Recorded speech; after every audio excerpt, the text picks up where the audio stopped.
2 of our conversation with Dr. Stephen N. Liss, Vice President of Research and Innovation at Toronto Metropolitan University. We continue exploring the personal and professional insights of one of Canada's leading academic figures. In this segment, Dr. Liss reflects on the power of mentorship, the evolving responsibilities of universities in driving ethical and responsible innovation, and the balance between scientific discovery and societal impact. He also shares thoughtful perspectives on the intersection of research, leadership, and personal growth, offering lessons on confidence, curiosity, and the value of collaboration in shaping the next generation of innovators. Join us for part 2 of this inspiring discussion, as Dr. Liss unpacks what it means to lead with purpose in a time of transformation. Welcome back, everyone, and I'm truly happy to have that second part with a friend of mine, Dr. Stephen Liss. How are you doing now, Dr. Stephen? Doing well, thank you very much. It's a pleasure to be here. Thank you so much for giving us that time, and we understand that you are so busy, but we really appreciate your time and commitment. And going back, I remember from the first part that you talked about your friendship during your graduate study, and it looks like you have a rich time during your graduate study. And I would say that having a good time during a graduate study especially requires a good mentorship. So did you have a good mentor during your graduate study? I would say yes. So my PhD supervisor was very quiet and focused individual who was originally from England, from Great Britain, and grew up in northern England, and imagined that in his earliest studies was going to become a gentleman farmer, right? He really saw that, he sort of imagined in his mind that that's what he would like to have been, right? He obviously was very academically inclined. He came over to Canada and did a PhD at McGill University, and in the early 60s, I think it was, and at that time. And eventually he ended up at the University of Saskatchewan, and his area of expertise was rumen microbiology. And this is an area of microbiological sciences, but also animal science, but understanding the microbial processes in the guts of ruminant animals like cattle and sheep, where the rumen is a pregastric fermentation chamber, basically, that contributes to the breakdown of cellulosic biomass and allows the animals to derive energy through the microbial activity to sustain their lives. So ruminant microbiology was a very important area in terms of animal health and animal production, but it was also the earliest days of anaerobic microbiology. And there was a well-known researcher out of California, Robert Hungate, who developed a lot of the methodology to cultivate anaerobic microorganisms. And those methods apply to anaerobic microbiology that extends to healthcare and to many of the techniques we use today to cultivate anaerobic microbiology. And I know from your work in anaerobic digestion that Hungate played a very big role in laying the foundation for studying anaerobic processes. So Graham Jones was probably the single major researcher in Canada who had a lab focused in this area and attracted some of the researchers who went on to other places and did some great things. And so I gravitated to this area because I wanted to learn more about anaerobic microbiology, and I went to work with him. He eventually became chair of the department. He had a very strong interest in administration, and I think he had lots of interests. He always wore his lab coat, but I never really saw him in the lab, although he was very technically able and would come in, he would be great at instructing and so forth, but he also had lots of discipline and very organized and had a lot of attention to give to administrative processes, and eventually became chair of the department. I don't think he was, so deep into the research, but he was, and if he was, he created an environment that allowed me to, fly to the moon, basically. You want to do this? Good. And see where that takes you, right? And so he was of that nature. There were more engaged professors who had their offices right in the laboratories, and there were several of those who became very important mentors to me as well, and they were part of my supervisory committee. They were probably the people I had more engagement on a day-to-day basis with than my own supervisor, who I'd meet up for updates and so forth. But he was an enabler. If I wanted to do something, he would make it happen, right? I wanted to go to the conference, or I wanted to go down to Halifax and work out of the Atlantic Regional Lab so I can learn how to work with the chemicals that were being isolated there, and that opportunity was presented, right? So if you want to summarize maybe the main lessons that you learned from him as a mentor, that you still using them or believe on them and using them nowadays.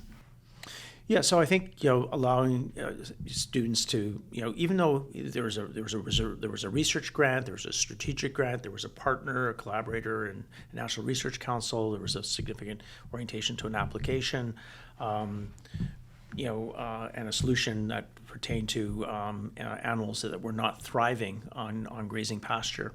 And understanding the interactions of natural antimicrobial products that might be ingested by the animals and interacting with microorganisms in the gut. So that was not a very well established phenomenon with respect to naturally producing antibiotics and their impact in the environment. And it was the earliest days of microbiome research. So it was just really a wonderful area of opportunity in terms of technology and techniques and so forth. But I think giving people the room to work, and I had to engage across disciplines. I had to go over to National Research Council labs across the way to access an NMR, and over to the microbiology department. I was in the College of Agriculture, what was dairy and food science, which eventually became applied microbiology and food science.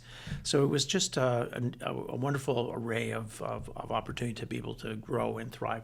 He was also respectful of my extracurricular activities, although he'd keep me and didn't really, put a huge barrier or blanket to that, except when it came to close to finishing my PhD work and writing my thesis up, at which point he says, okay, end of this month is the end of your scholarships. And because I was taking my time writing up, and he said, you got to get it done, get it done. Yeah. So, he also was the master of the English language. He was from Britain, but he himself wrote very well. And as I have said earlier, I really learned that as much as English was my first language, my writing skills were not as strong as they could be, and at least as they were required to be really as successful as I needed to be in the work I was doing and proposing to do. So when it came to writing my thesis, that's where he was most thorough, was in the editing and guidance on my writing and so forth, and I learned a lot from that. So in many ways, he provided his impact on me was in a bit of a different way. He was less hands-on, and he wasn't somebody I'd go out and have hang out at the pub with, right? He was in that kind of, he was kept quite a distance from the lab, in the sense of he was there as an advisor, a supervisor, but I think he sort of imagined himself being dean, and eventually moved into the associate dean's office at some later part of his career after I finished up. But he was a researcher and continued to take sabbaticals and worked in things that were of interest to him. But I think of the students who came through the lab. He let you play, right, and let you and having said that, there were others in the department who really filled up the other needs that you would have had to be able to kick the can and complain about things, or get some more direct advice on something that was going on. So there are some times that, as we mentioned, that during the graduate study or even early career researcher, when you get your first academic job, you need a mentor to guide you, or maybe to put you on the right track, as this is a new field.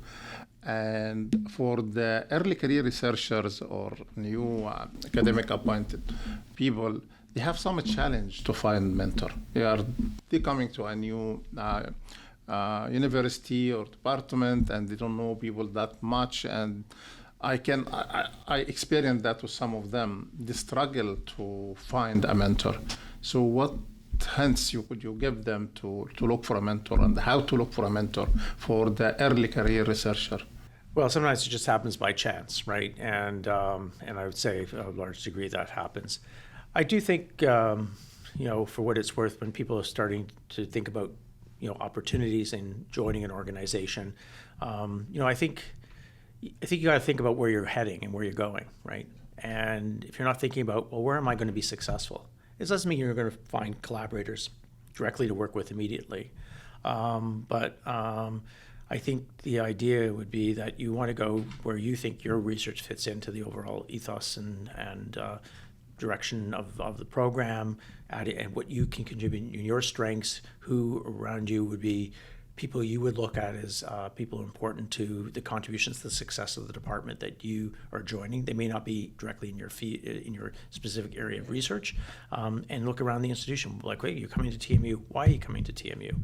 Like, what is it about TMU that attracts you? If you're looking just to hang your shingle to be a researcher and have a teaching position, that's one thing. I think you're going to be less successful, regardless of where you go, right?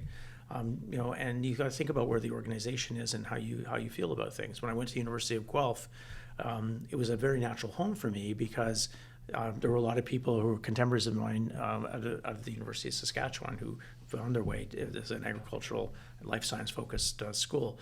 There were people I knew beforehand who I interacted with and talked about collaborations or saw in the community and said, that's great. I have a wonderful opportunity to work with them. Or I meet them along the way and they said, hey, there's an opportunity. And I said, I'd love to go and work with that person, right?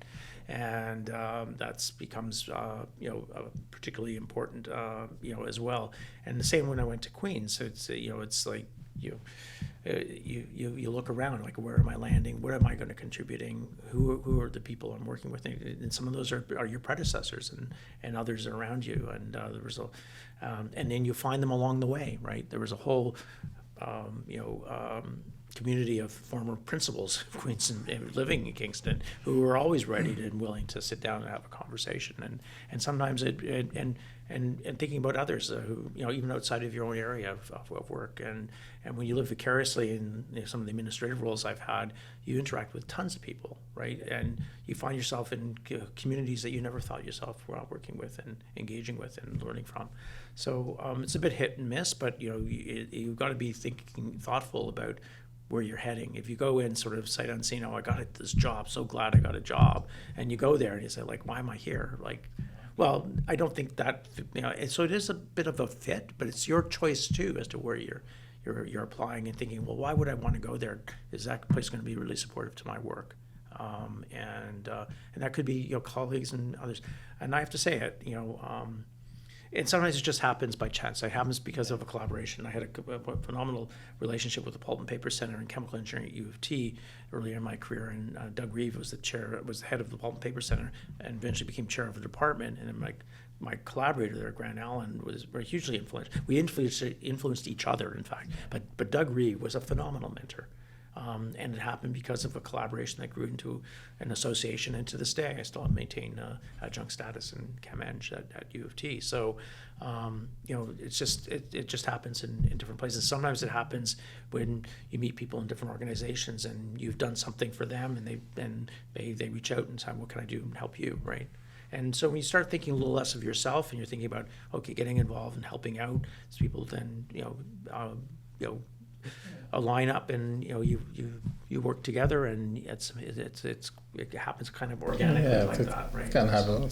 But sometimes it's like it comes to our mind as a researcher. Oh, I would love to work with that guy, but that guy was about maybe 100 years ago or something like that.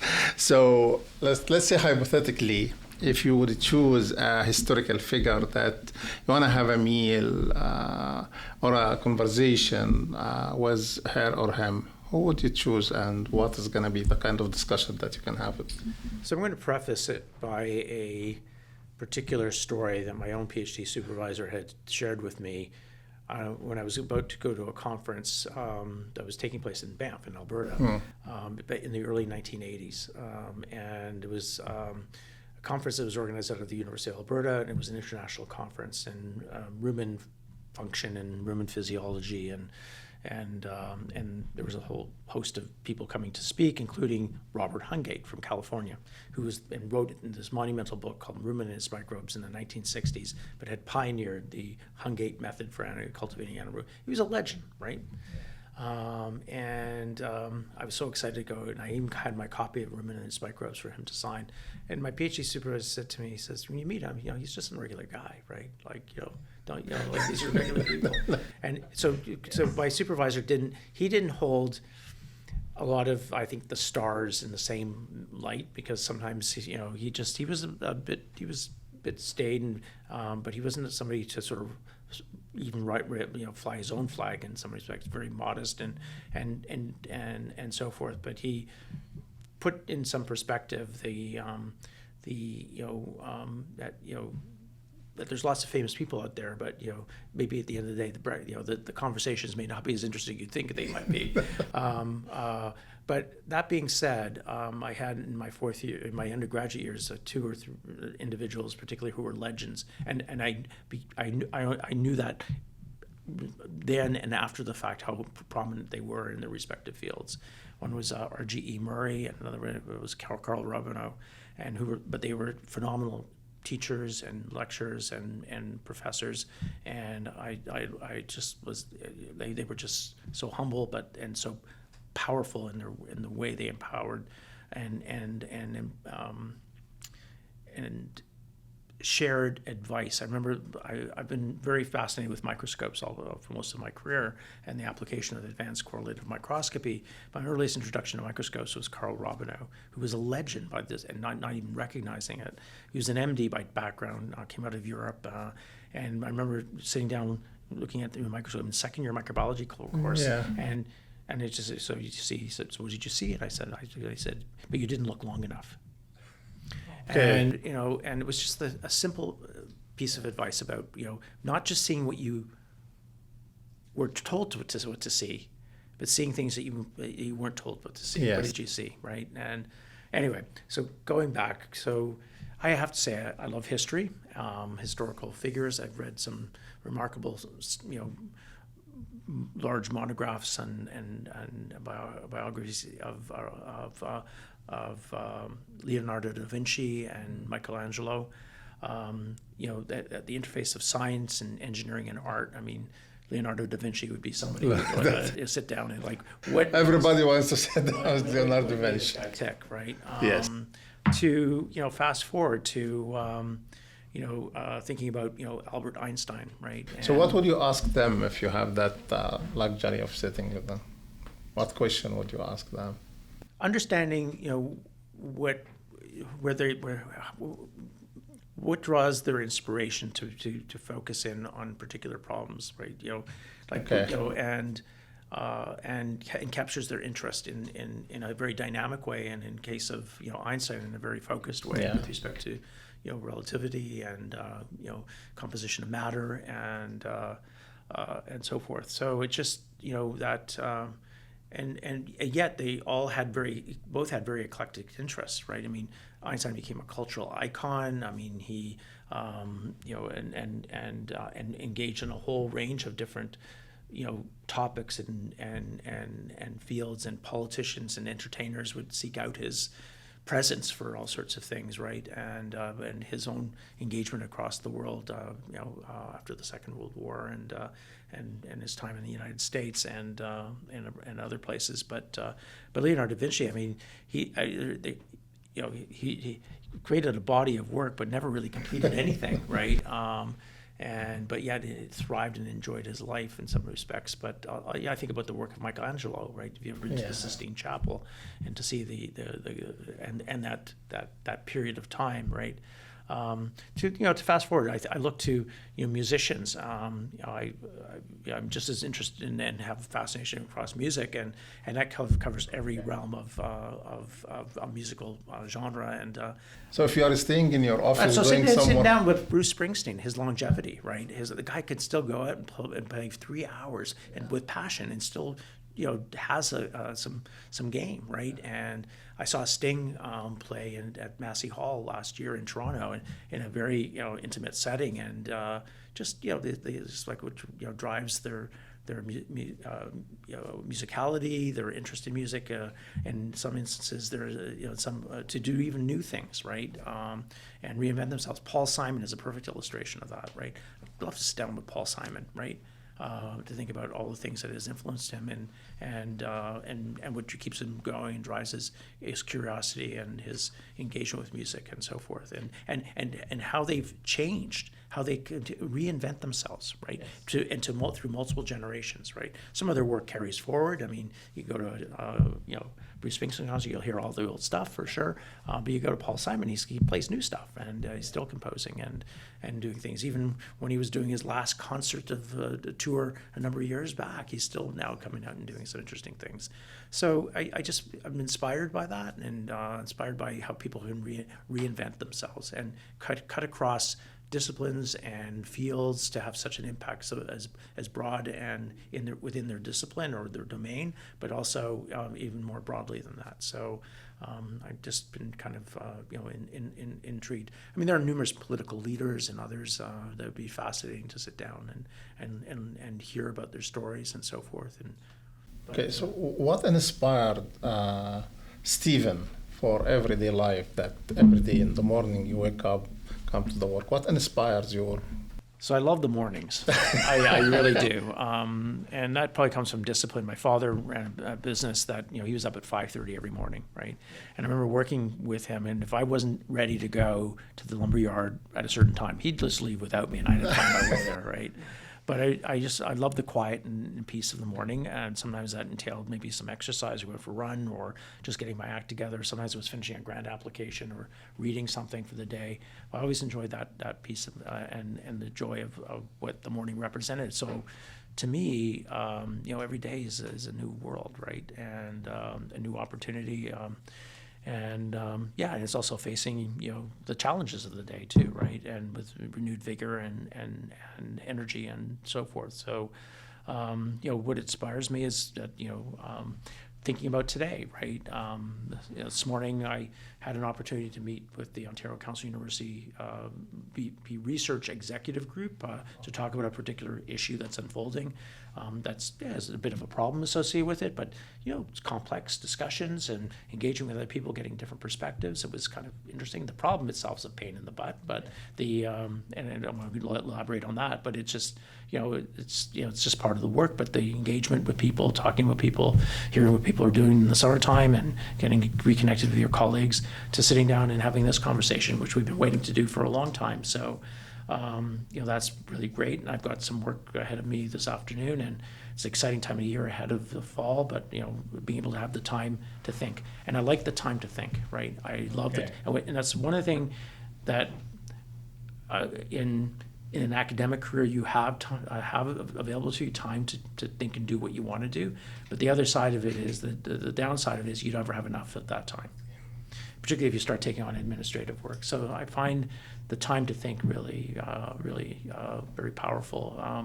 And listen, for what it's worth, and I don't want to belabor this, but I've seen enough sadness in life. My wife died 5 years ago, and you just gotta pick up, and life is precious, right? And life is short, and you're only on this walking around this planet, going around the sun for a certain period of time, and we want to make the best of it, and the same way it is to live life well, right? And so that's my view of things that keep you motivated, right? And even when there's a lot of crap and a lot of negativity in the world, and you can get down on lots of fronts, but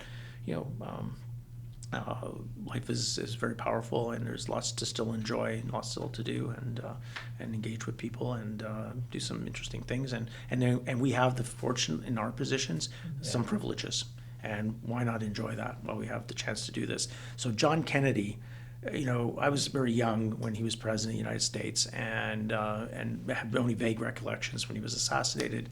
I was very, very young, but the powerful individual, notwithstanding much else that's been written about him. But I remember him, it was in a biography accounting for his time as president. And he's sitting on Air Force One with one of his close friends, and he's quoted as saying to his friend that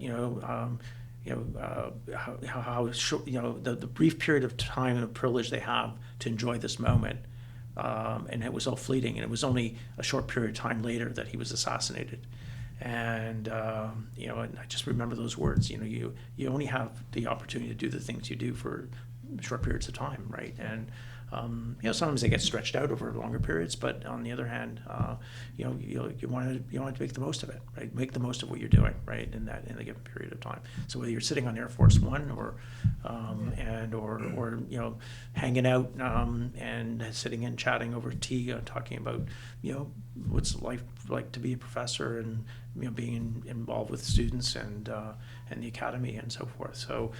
I think we live also very privileged lives, and recognizing that not everybody has those privileges and opportunities. And it weighs on me a lot to think about, I enjoy the privileges and the advantages that they have brought to bear on my life and so forth. But I don't dismiss the hard work that my parents and that generation had, or my grandparents who were refugees who came to Canada from Eastern Europe, right? And so I don't lose sight of that, or just taking the subway in every day and just appreciating the people who are just going to work, making enough to put food on their table, and do whatever they need to do to get on with life. And they're not coming to the jobs that you and I have, right?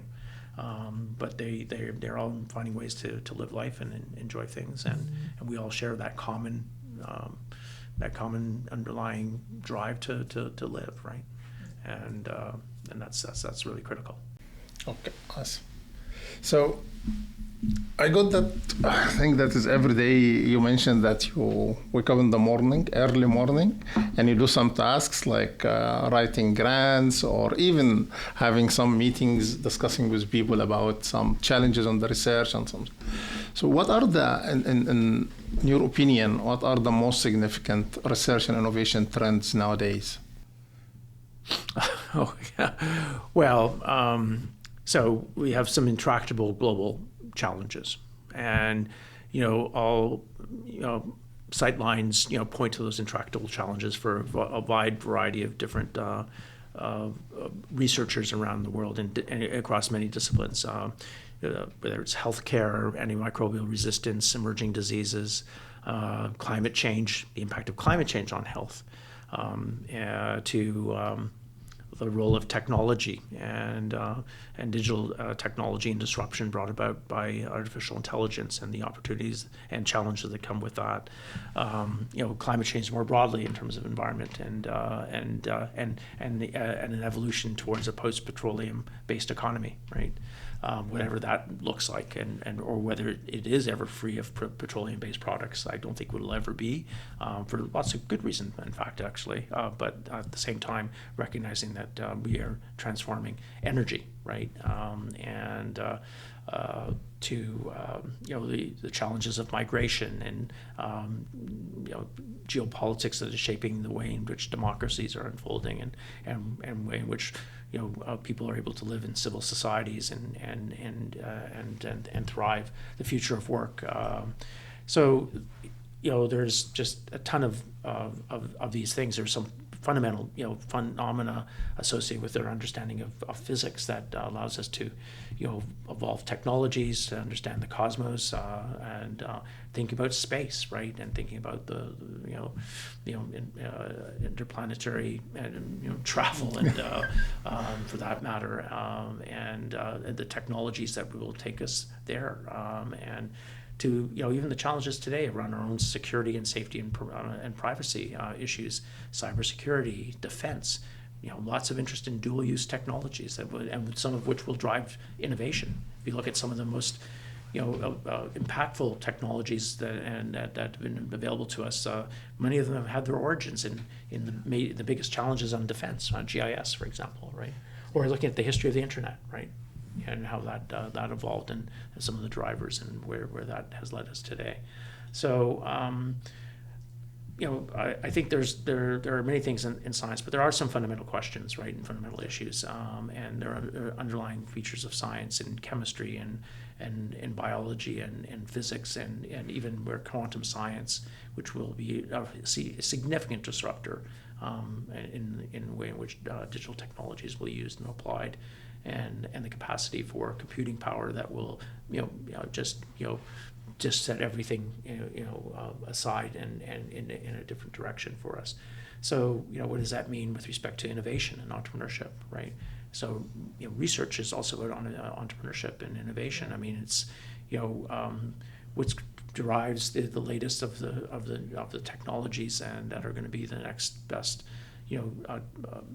goods and services, and whether it's transportation, to space flight, to new medicines and new pathways to addressing significant challenges, and in health, for example, or addressing climate change in a way in which provides meaningful approaches to a circular economy, to reducing our footprint, to sustainable housing, right, and sustainable cities, and looking at the power of technologies like digital twin, for example. So what if we narrow it a little bit, because we are a water professional, to the water sector? And let's assume that you have unlimited budget, which is unrealistic nowadays, and you want to maybe take one topic to focus research on it concerning the water research. What topic would you select? Okay, you know what, I would put most of the effort on that topic. So I think the fundamental challenge with respect to water is not so much the availability of it; it's the distribution of it and the quality of water that's required, and that includes the water we return back to the receiving waters after we use it, and then figuring out how best to create the waters that we need and manage those waters for the purposes that they're being used. And so to me, it really comes down to this. So one of the fundamental issues, I think, if you think about global trade, the production of agri-food products and so forth, and the demand that water is required there, reveals to me a host of sort of global issues that I think are not being addressed to the extent that they should be. That may be something to be thinking about. So I have a visiting professorship in Stellenbosch in South Africa, with actually in collaborations with Gideon Wolfhard, who used to be here at TMU and associated with the microbiology department at Stellenbosch. And there's a large water center in the Faculty of Science and across the university there. And one of the things I recognized there, there was a problem associated with a irrigation system that was established that led to a microbiological problem unfolding in the water distribution system for irrigation. But the fundamental problem was more about biogeochemistry at the start of the front end during the development of the irrigation system, but it was all directed towards mango production. And that mango production, a huge economy that would grow around the mango production, most of which that mangoes would be exported. Okay. A lot of water being used and arguably being exported from my perspective, right? Oh. And so think about water export, right, and the environmental consequences of water export and what the impact. And this was a particularly interesting case study, and I was very enamored with the problem, but also with the monumental global issue that it represented. So it was a dam construction that led to some changes in the biogeochemistry, is owing to some sediment that had been resuspended in the water distribution system that was getting into the irrigation system that led to biofilm problems. But the problem was a biogeochemical problem with manganese, magnesium, and other elements coming in and being resuspended.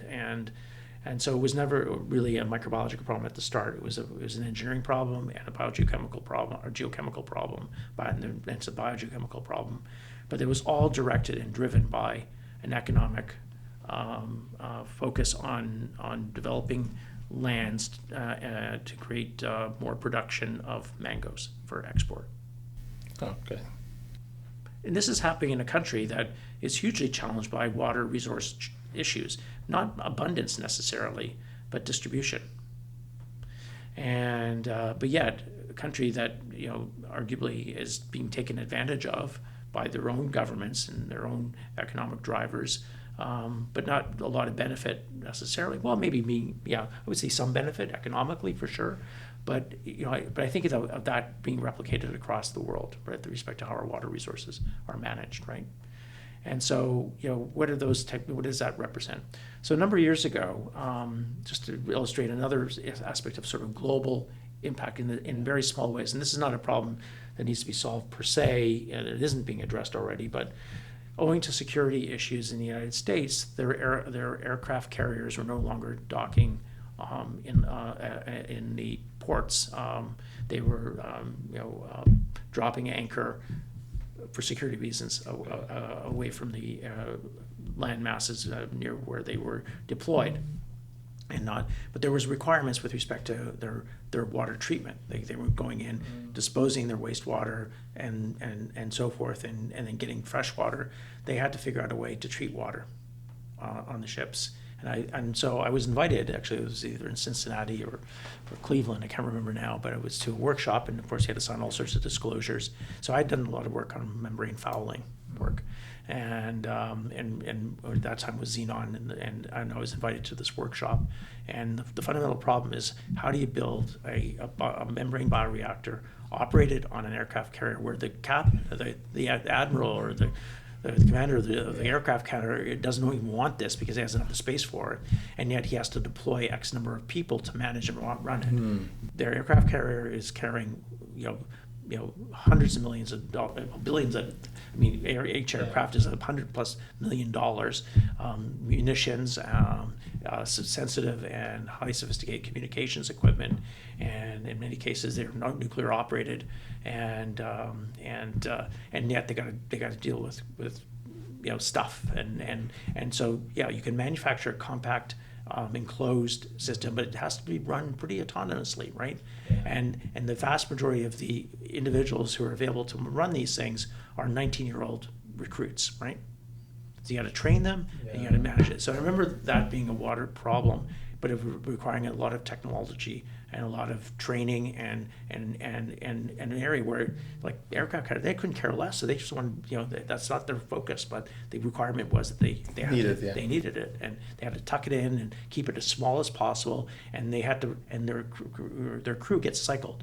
So if you're doing one thing, every 5 or 6 weeks, you get rotated through. From one thing to get that level. If you're a pilot, that's a different matter. If you're, obviously a communication study, that's your job. But the vast majority of people running the ship, they rotate through the ship. Yeah. So how do you keep everybody in the loop and knowing that you're running this thing well, and what are the issues? So I remember those being, that's a very focused problem, but there's a whole host of water-related issues. So one of the big passions for me, and you'll know this from our conversations, because I've tried to lead initiatives to how we go from large to small too, right, in an urban context, how we can be employing tools like digital twins and so forth that you're using in this, and looking to the nature in which biological processes can be contributing to the solutions. And I'm a very strong advocate that the sustainment of large wastewater and water treatment systems as we have historically is leading to infrastructure deficits and deferred maintenance issues and stuff and like this, but not necessarily addressing what I think are very focused community-based solution requirements. Just as it is when you're running an aircraft carrier and having to manage it. How do you get smaller? How do you go from big to small and get more community engagement, but get into a position to be able to employ more sophisticated technology and adapt more quickly and renew more quickly, and take advantage of the data that's coming from this to connect so that one community and another are supporting each other. And in Canada, vast geography, we've got large urban, small rural, northern, isolated, remote. How do you connect all of that? We're a country has numerous problems, but I believe the power of data, the problem of bringing everybody through from going large to small, and creating and equalizing the technological capacity across the country so small communities can benefit from larger communities in a way they're running their wastewater and water treatment systems. And then the integration between water and wastewater as well. So, I mean, we can go into all sorts of details what all that represents, but I think fundamentally that's, I think, for us, and I think globally speaking, one of the more important things, the things we should be thinking about, because there you can also get into surveillance more easily. If you're looking at the relationship between water and wastewater, and many countries like France and other places in Europe have done a much better job on surveillance than we have. COVID was one thing, but the vast interest in developing a surveillance framework for Canada is non-existent, except only when a crisis arises. So, and TMU contributed significantly to that, and unfortunately, my lab, my research associate, Hussein Akil, participated in that program and have contributed to some of the publications that came out of it. But it was just, a vast majority of problems. But how do you change the scale of all of that thinking, and being able to embrace technology and innovation more to really benefit us, and use the power of data and design tools that will lead to sustainable options. And I think that is the way we need to get to, but we're not getting there. We're not getting there at all, and I think the world needs us to get there. Other parts of the world are getting there maybe faster than we are, but it's the only way we're going to be able to be that adaptive, that mobile, and I'm thinking about that problem on the aircraft carrier, right?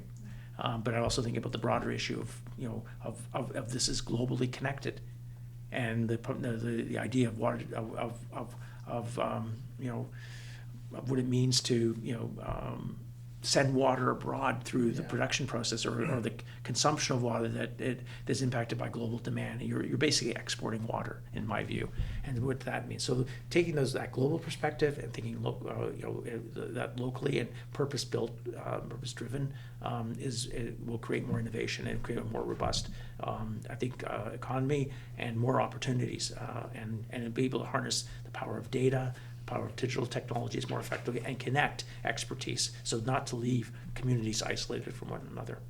So that, in my view, and I think biology is a big part of this, but it involves engineers, it involves scientists, it involves people in the social sciences on water policy and so forth. So that's my sort of vision, and I would think that we need to get there. I'm so happy that I see a lot of energy comes when you are talking about research and water, and I think for that maybe we can dedicate another podcast focusing on the research that you are doing in general and trends on the water research in general. But overall, what are the main area of research that Stephen is working nowadays?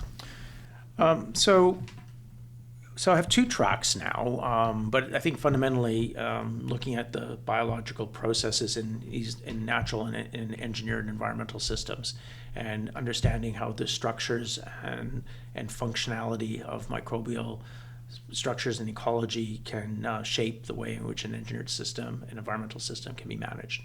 So that's been fundamentally the work we've been doing, but at a more detailed level, we've been very interested in the microbial aggregate of two particles coming together and how they form flock structures, granules, sludges, and so the kind of components of that are complex. So we've had historically a significant contribution to the understanding of how the production of extracellular polymeric substances and how the dynamic nature in which the ecology can change and shift, and the influences of the engineered operating and process and design criteria can shape the biological process, and how the engineered system can be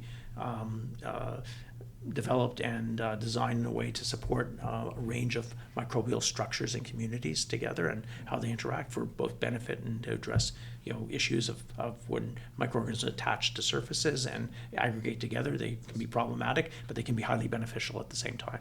So that's been the nature and the essence of the work that continues to this day. That has led to collaborations with respect to sludge dynamics in anaerobic treatment and sludge management, generally speaking, through the work and collaborations with you, bringing that expertise in microbiological processes to understand that dynamics, and equally collaborating with our colleague Rania Hans on granulation, which we both bring different perspectives on. I met Miranda when she was a graduate student, working with her mentor at University of Calgary, and so we're each bringing our respective tools and techniques. I spend a lot of time developing methodology and tools that enable us to undertake the work and collaborate. So bringing those tools to engineering has really been a big driver for the work I've been doing for the last 35 plus years. And so I do draw my inspiration from the engineering challenge. What can we learn about the microbiological process that can contribute to our better understanding, and that might advance the ability to optimize, design, improve, or bring new insights into the way in which microorganisms, and their communities function. And we did that in early years with respect to the understanding the role of EPS and the physical chemical surface properties of rock, the surface charge, hydrophobic, hydrophilic interactions, the nature of tightly bound to loosely bound extracellular polymeric substances. So we still are engaged with that work. We have a specific focus on nutrient removal, particularly high nitrogen containing effluents, and particularly the role of N2O as a greenhouse gas and the mitigation of that, which has been kind of interesting to get involved on the climate change side of it, to see how microbiological processes contribute, but how they can be managed to minimize those impacts. On the water treatment side, so I have a track on the water treatment side, and again, it's really about microbial interactions. It began with respect to fouling and biofilm formation in water distribution systems, working with a private sector company that began with 2 people in 2007. That's grown to be 30 to 40 people now, and I've continued to work with them on aspects of alternative disinfection strategies, water management strategies, but also on Legionella and interesting interactions between pathogens and protist amoeba parasites in water distribution systems that act as Trojan horses to provide protection and of these pathogens in water treatment systems. And we've discovered some new things in how the pathogens and the amoeba interact with each other. And so Amoeba, is a protist that's found in water treatment systems, and yet the pathogen associations can be highly differential, and so we're leading to new insights on that as well. So some things to keep me going and keep me excited. I think now I got a project that we need to collaborate on it. So about the water distribution, it's about wastewater distribution. We can talk about it after the podcast. But now we come to the fast track questions. So this is a challenge. So each question 30 seconds to 1 minute. So let's have that challenge. So I have few cards here. I have 6 cards. You would select 3 of them. It depends on the different questions. So you just select any of those 6 cards, and then we'll see what the question. But we need a. So 3 questions. Okay. Yeah, so whatever. We'll go these 2. These 2. And this one right here. This one. Okay. We'll start with this one. Okay, rapid fire preference. No explanation, just say your preference. Teaching or research? I know it's tough. Well, my focus has been research, but it's all been about teaching. So I would say teaching. Okay, peer review or open access?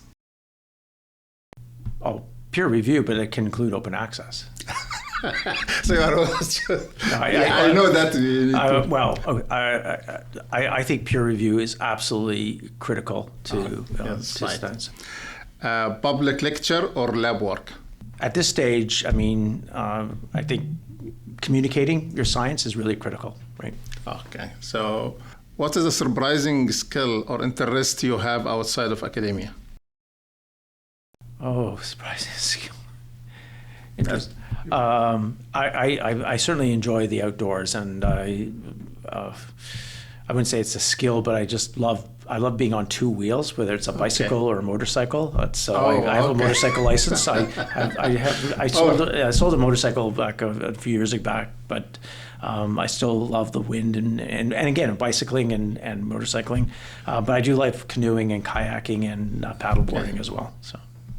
Motorcycling, this is a little bit scary to me because my daughter even asked me to buy her a motorcycle. I'm just like thinking twice. Tell us about a defining moment early in your academic career.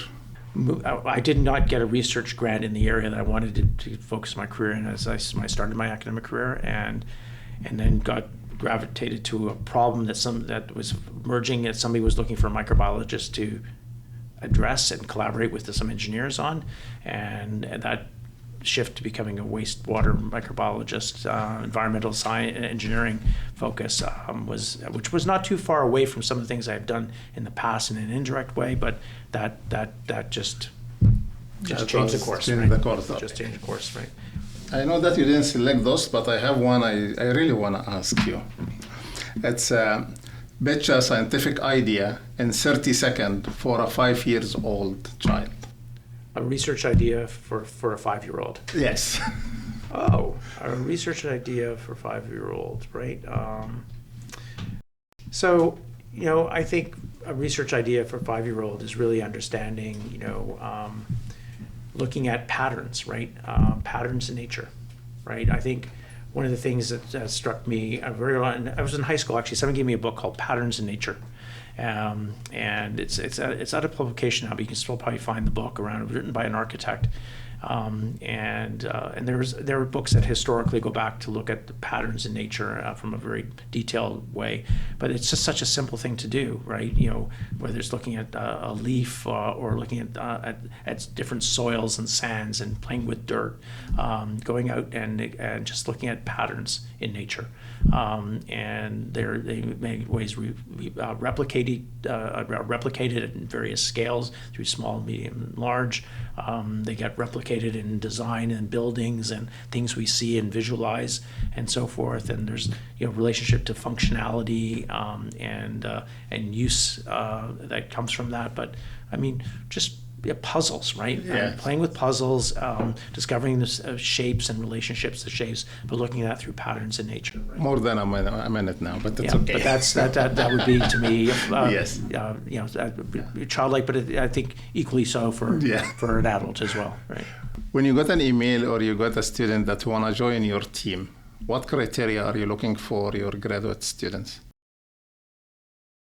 Well, I think a connection to what we're doing that would be a defining feature in their path going forward. I'm not, I'm interested in people who are interested in the work we do, and what they may have done to learn about the work that we've been doing, right?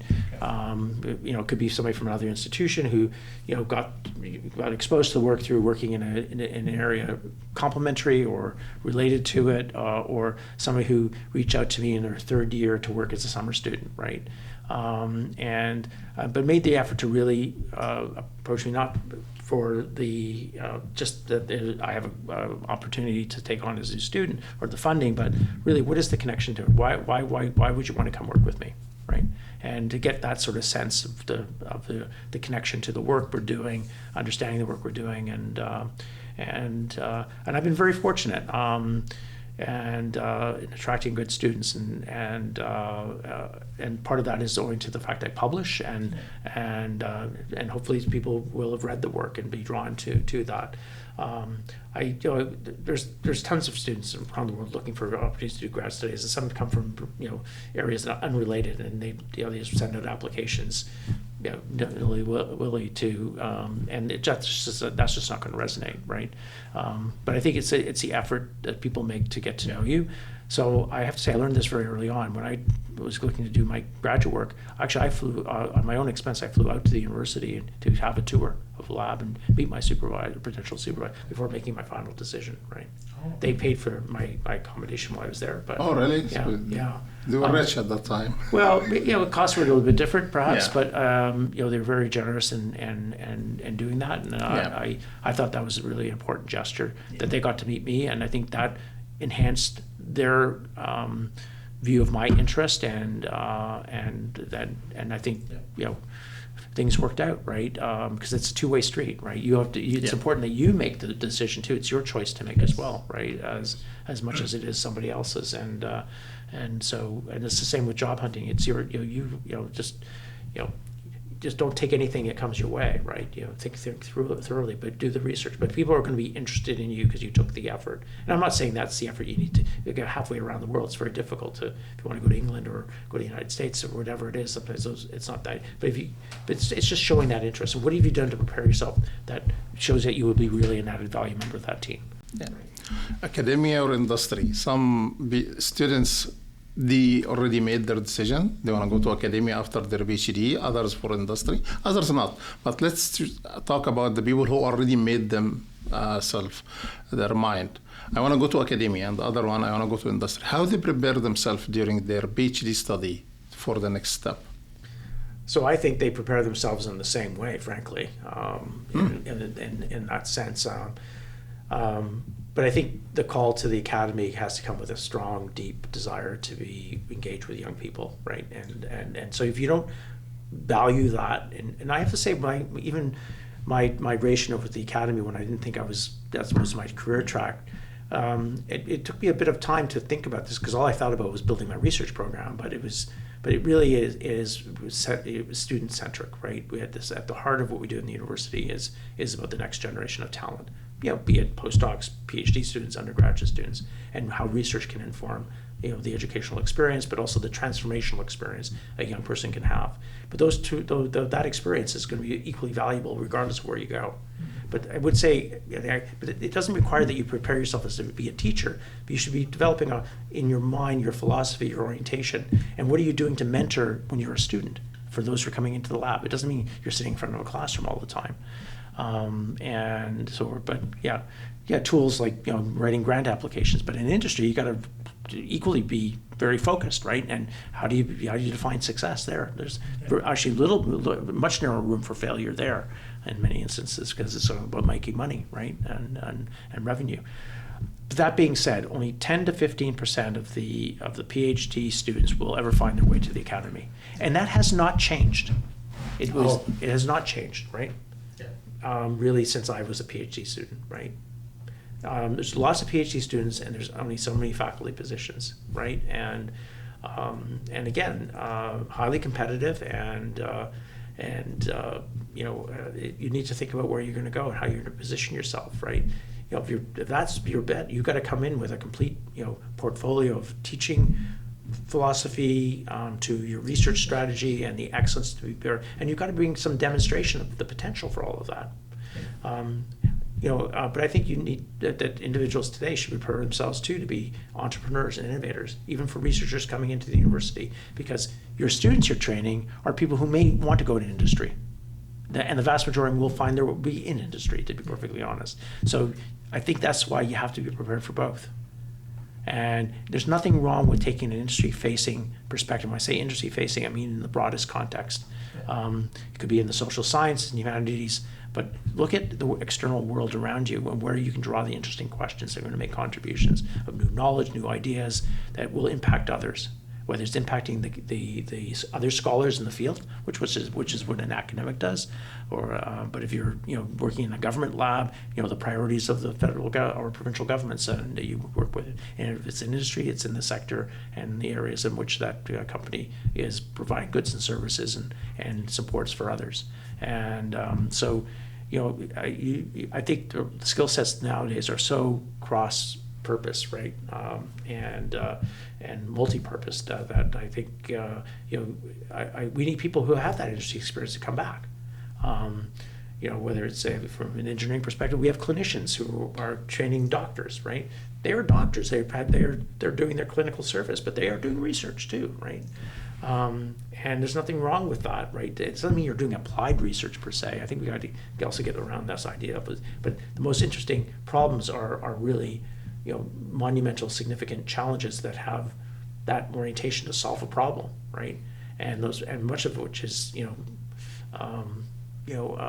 derived from taking those problems and breaking it down into the critical questions, and even generating fundamental knowledge through fundamental research, right? So in engineering science or whatever, and cancer research, right? Much of which takes place in the university, right, sector, and biology and medicine. Natural Science and Research Council is one of the most significant investors in the fundamental sciences that lends itself to areas of work in cancer, and as does CIHR, and so does SHRC to some extent in areas of orientation to community health and or the social determinants of health in particular. But but there's a real critical problem. It's called cancer. You want to cure it, but but it's fundamental research, right? Nobody would ever say that's applied industrial research, but that's what we're doing, right? And I think Einstein was quoted,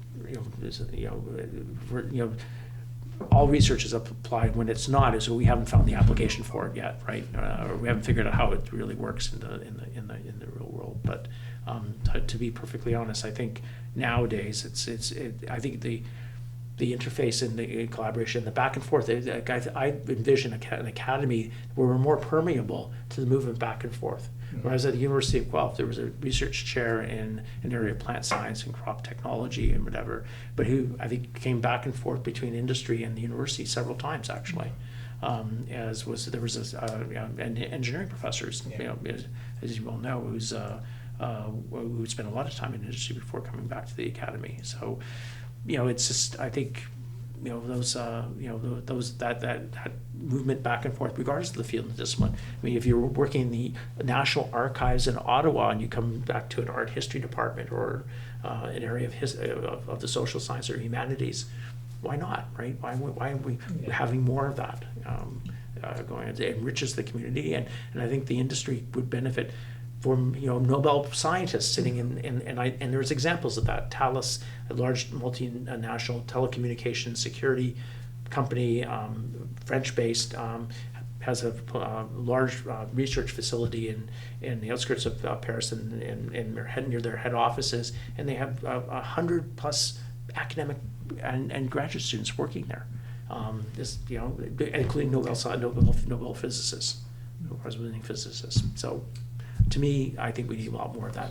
So it doesn't matter. It's how to prepare yourself. And I think the skill sets, and I think these days we have to be thinking about entrepreneurship and innovation, because even if we're not necessarily doing it ourselves, the trainees that we have are going to have those pathways opened up. So what are we doing to better prepare them, right? Stephen, unfortunately, time goes very fast with you. So now we are coming to the last question. So this is your camera. If you want to look at this camera and give a piece of advice for the young generation, what would you tell them? Transformational experiences, and the choices you make to have those experiences and challenging yourself, I think, are hugely important to what transpires as life unfolds. And it's hard to predict, it's hard to imagine what those may be, but challenge yourself, whether it's taking a course or doing something different outside of the classroom, in the community, within the university, within the classroom, or broadly in the community, and giving back and helping and or learning and new skills, and challenging yourself to do things that you haven't done before, that you may have interest in doing. So I was very much afraid of water when I was a very young child, but one of the significant challenges I gave myself was to get my scuba diving certification, and I think there are many things in life that can move you in different directions, and there will be individual courses, there'll be individual people who will be important, but you just take the view that life has an endless set of possibilities and opportunities. It's all dynamic, and but seek to have transformational experiences by challenging yourself, and it's easy to say follow your passions. I know that's not so simple these days when you think about the practicalities of employment opportunities, and one can no longer predict the labor dynamic and on the demand side of where opportunities will be, but the broader skills that you can develop, plus the deep domain expertise, which demonstrates your ability to do things well and to learn and to be successful is key to your success. But also, remember the broader skills of communication, of relationships and friendships and partnerships are really important as well. And live life well. That's the advice I have. Well said, Stephen, and thank you so much for being our guest for this episode. Thank you so much. Well, thanks very much. Appreciate it. Okay, everyone. So this is wrap up our podcast with Dr. Stephen Liss. Thank you so much for following us, and please stay tuned for more podcasts. See you later. Thank you.